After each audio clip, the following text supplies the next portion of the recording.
दोस्तों, दिल्ली में रेखा गुप्ता सरकार ताबड़तोड़ एक्शन ले रही है और आलम यह है कि अधिकारियों में हड़कंप मचा हुआ है।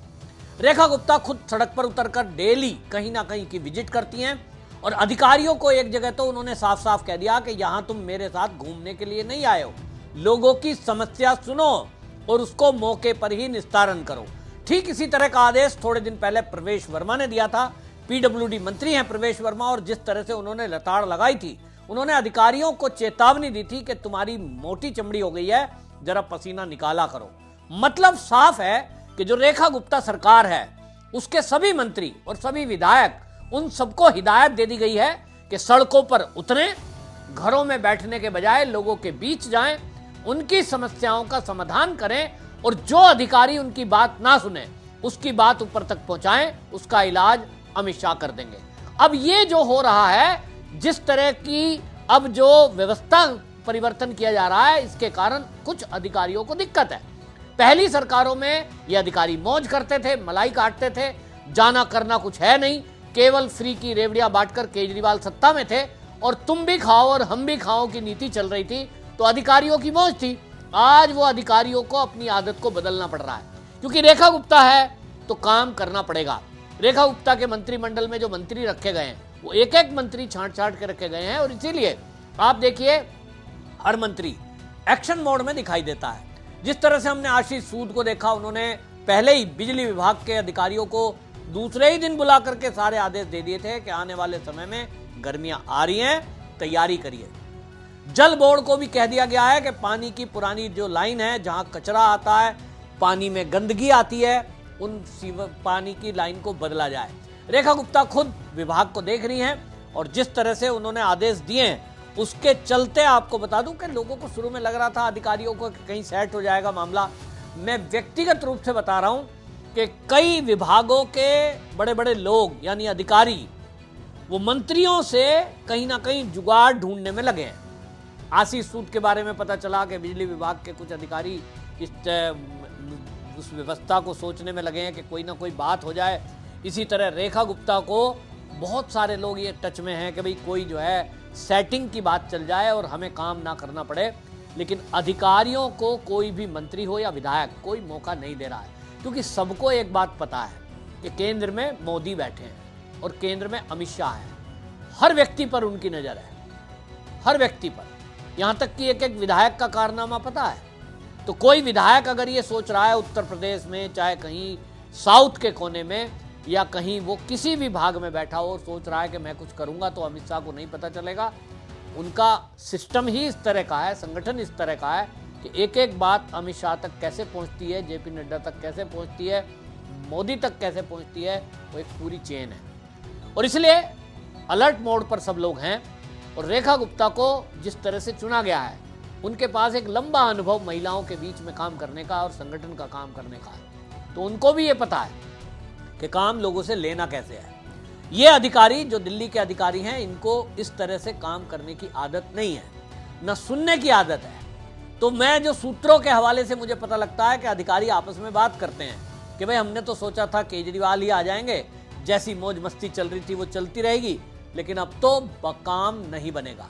देखिए किस तरह के विजुअल आपने देखे, ऐसा कभी पहले देखा नहीं कि गाड़ियों का काफिला जा रहा है, रास्ते में जानवर आ गए तो मुख्यमंत्री नीचे उतर गई और तुरंत अधिकारी को बुलाया, संबंधित अधिकारी को फटकार लगाई, ये जो आवारा पशु हैं, जो गाय हैं, ये सड़क पर हैं क्योंकि तुमने इनके लिए कोई व्यवस्था नहीं की है, तत्काल व्यवस्था की जाए। और आपको बता दूं, दिल्ली में बजट पहली बार रखा गया है कि नई गौशालाएं खोली जाएंगी, उनके लिए अलग से बजट रखा है।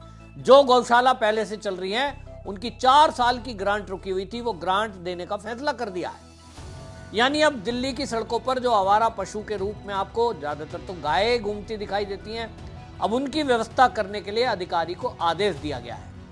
वहीं दिल्ली की जो दीवारें हैं, चाहे आप देख लीजिए कहीं छात्र संघ का चुनाव हो, बार एसोसिएशन का चुनाव हो, और अभी विधानसभा के चुनाव गए हैं दिल्ली के, दिल्ली में पोस्टर वार शुरू हो जाता है। जैसे दीवारों पे पोस्टर, मेट्रो के पिलर पर पोस्टर, इसको लेकर भी रेखा गुप्ता ने स्पष्ट अधिकारियों को आदेश दे दिए हैं कि दिल्ली की दीवारों को, मेट्रो के पिलर को ये जो पोस्टरबाजी हो रही है इससे मुक्त करो और इसको बढ़िया करो। ये सरकारी प्रॉपर्टी को खराब करने का, डैमेज करने का किसी को अधिकार नहीं है। अगर सुंदर दिल्ली चाहिए, स्वच्छ दिल्ली चाहिए तो सबको सहयोग करना पड़ेगा। हम में से मुख्यमंत्री से लेकर के कोई भी व्यक्ति, मैं निवेदन करती हूँ कि सरकारी प्रॉपर्टी को गंदा नहीं करें। मेट्रो के पिलर ये हमारी दिल्ली की खूबसूरती है। यहाँ पे होर्डिंग, पोस्टर, बैनर ये हमें नहीं लगाने हैं। कभी जीवन में मुझसे भी कभी लगाओ तो मैं जल्दी की जनता से क्षमा मांगती हूँ, परंतु इसके बाद से हम लोग ये तय करें कि दिल्ली को खूबसूरत करना है, दिल्ली को बेहतर करना है। आपको ये भी बताऊं कि कई शहरों में ये प्रयोग किया गया है। दिल्ली के बराबर में ही गाजियाबाद है।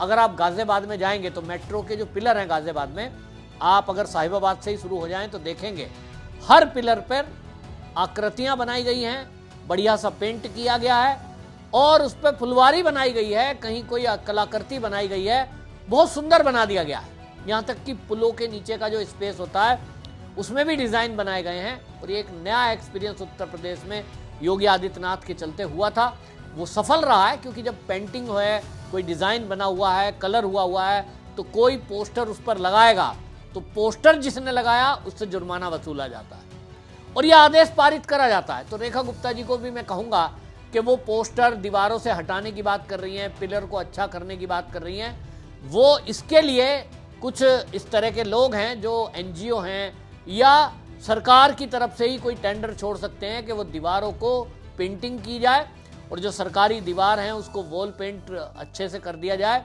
और ये स्पष्ट एक निर्देश निकाल दिया जाए, ऑफिस ऑर्डर निकाल दिया जाए कि सार्वजनिक दीवारों को जो नुकसान पहुंचाएगा, मेट्रो का पिलर हो या कोई सरकारी बिल्डिंग, अस्पताल की हो या कोई बिल्डिंग हो, उस पर अगर कोई पोस्टर लगाएगा तो पोस्टर लगाने वाले से ये जुर्माना वसूला जाएगा। और मोटा जुर्माना रखिए कि पोस्टर लगाया तो 1 लाख जुर्माना देना पड़ेगा। तो फिर देखें, आपको नहीं करना पड़ेगा। हाँ, न्यायपालिका के बारे में मैं नहीं कह सकता। अभी बार एसोसिएशन के चुनाव हुए थे, हमने देखा कि वकीलों ने किस तरह से दिल्ली की दीवारों को पाट के रख दिया। कोर्ट के आसपास के एरियो में अभी भी आप जाइए, सड़कों पर ही उनकी गाड़ी खड़ी रहेंगी, क्योंकि उनका केस कौन लड़ेगा, दबाव है। और अभी जज साहब के नोटों के बंडल का तो रहस्य खुला ही नहीं है। तो इनको तो ये तो ऊपर से उतरे हुए देवलोक से आए हुए सीधे सीधे देवता मुझे लगते हैं। इनका तो कोई भारत में कोई सरकार, कोई प्रधानमंत्री, कोई इनका बिगाड़ नहीं सकता।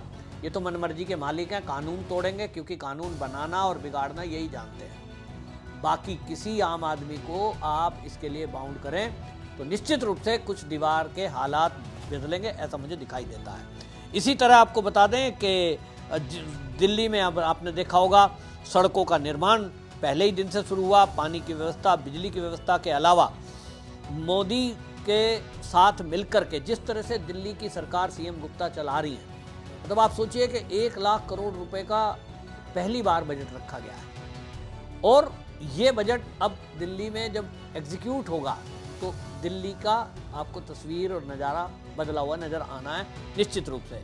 एक बहुत ही महत्वपूर्ण रेखा गुप्ता ने फैसला लिया है और वो छात्रों को लेकर के लिया है कि छात्रों को भी, जिस तरह से केजरीवाल तो खाली कागजों में कहा करते थे, लेकिन अब ये बच्चों को फ्री में कोचिंग देंगे। जो बच्चे मेडिकल में जाना चाहते हो, सीयूटी में जाना चाहते हो, एनईटी में जाना चाहते हो, यानी नीट की परीक्षा की तैयारी कर रहे हो, और जिन बच्चों के पास वो पैसे नहीं है कि वो कोचिंग ले सकते हैं, ऐसे गरीब बच्चों को निःशुल्क दिल्ली सरकार फ्री की कोचिंग देने का काम करेगी।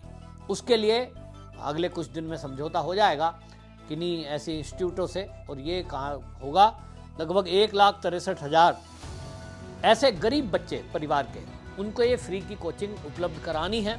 बहुत सराहना इस बात की हो रही है।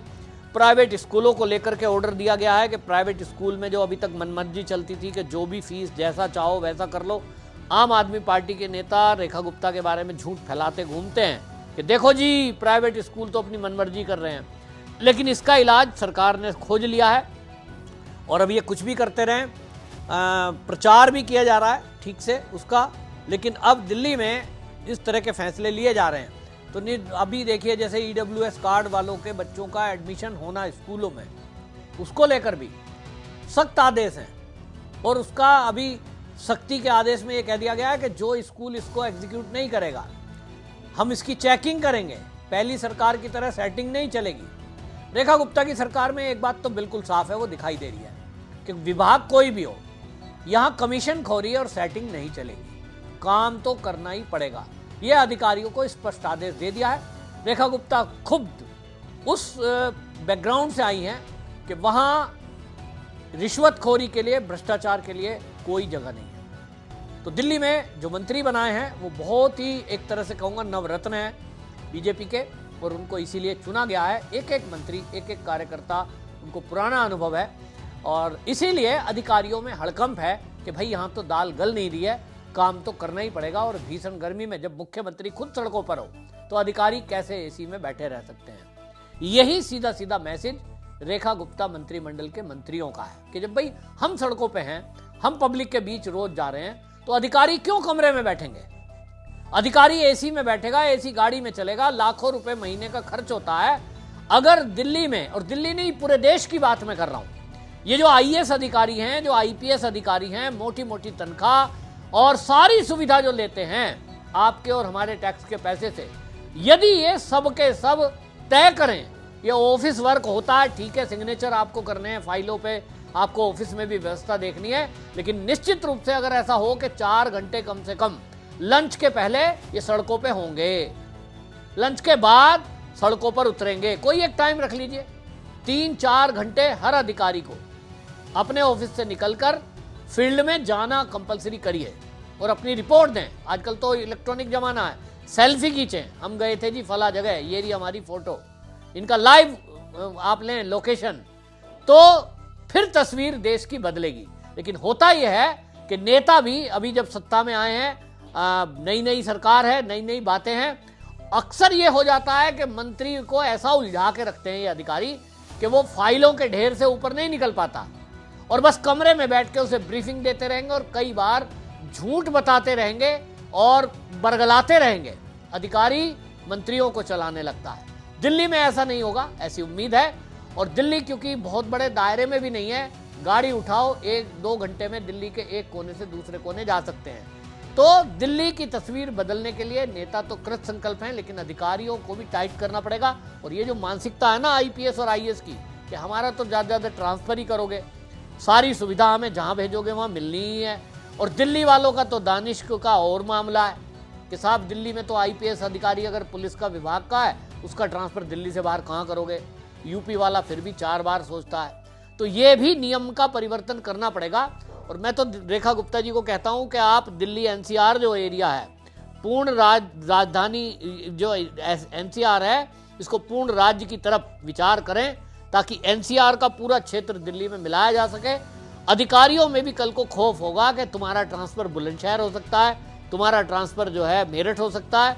अभी इनको लगता है कि सीमापुरी से उठाएंगे तो ज़्यादा बवाना भेज देंगे, तो कोई फर्क पड़ता नहीं है। और जो प्रवेश वर्मा जी ने कहा अधिकारियों की चमड़ी मोटी हो गई है, दिल्ली वाले इस बयान से बहुत खुश हुए थे और मुझे भी लगा कि वाकई में इन अधिकारियों को टाइट रखने की आवश्यकता है। तो रेखा गुप्ता भी अब उस बात को समझ रही हैं कि अधिकारियों को नरमाई से बात करने का टाइम नहीं है, इनकी मोटी चमड़ी वास्तव में है और वो उसी स्टाइल में उनको धमका रही हैं, जिसका असर अब अगले कुछ दिनों में आपको दिखाई देगा। आप में से भी यदि आपको लगता है अब कि भाई रेखा जी तक कोई बात पहुंचानी चाहिए, दिल्ली की कोई समस्या है, तो जरूर पहुंचाइए। मुझे उम्मीद है कि रेखा गुप्ता सरकार तुरंत एक्शन उस पर लेगी। आपकी क्या राय है कमेंट बॉक्स में जरूर बताएं, वीडियो को शेयर करें। वंदे मातरम।